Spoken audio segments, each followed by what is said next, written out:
ప్రతిరోజు ట్విట్టర్లో ఉండే కేటీఆర్ గారు ఒకసారి మీరు ట్విట్టర్లో పోయి గ్రామాల్లో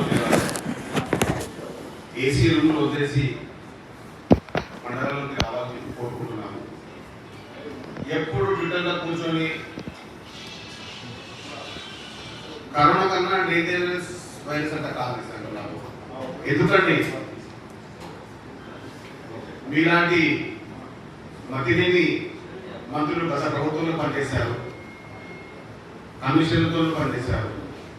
కాంగ్రెస్ పార్టీ కమిట్మెంట్తో పనిచేస్తుందని మర్చిపోతున్నారా? కమిట్మెంట్ అంటే కాంగ్రెస్, కాంగ్రెస్ అంటే కమిట్మెంట్. ఆ విషయాన్ని మీకు ఎన్నిసార్లు చెప్పినా మీకు అర్థం కాకపోతే ఇక మీ సంస్కారము లేకుంటే మీ అజ్ఞానము లేకుంటే మీరు పెంచిన పెంపకము అర్థం కాదు. బీఆర్ఎస్ లాంటి వైరస్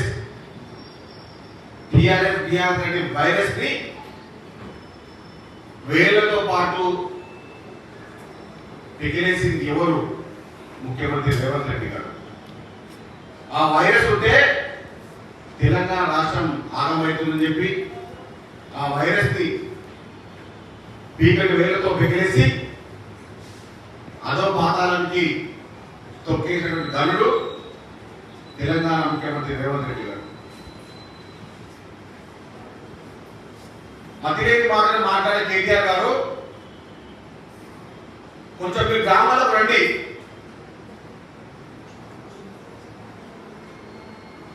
ఏ విధంగా ప్రజాపాలనలో తెలంగాణ రాష్ట్ర ప్రజలు ఏ విధంగా ముందుకెళ్లే విధంగా అభివృద్ధి చెందే విధంగా ముందుకెత్తు తెచ్చుకొని మీరు వచ్చి ఏసీలో కూర్చొని మంచిగా కాలేజీ కూర్చొని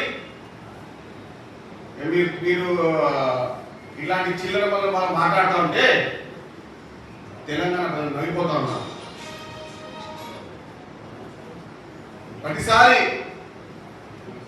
ప్రతిసారి ఏదైనా పథకం ప్రారంభిస్తే చూసి ఎవరు తెలంగాణ రాష్ట్రంలో ఆ కేటీఆర్ ఆ అనిష్టం మాట్లాడు. గతంలో కూడా చూడొచ్చు,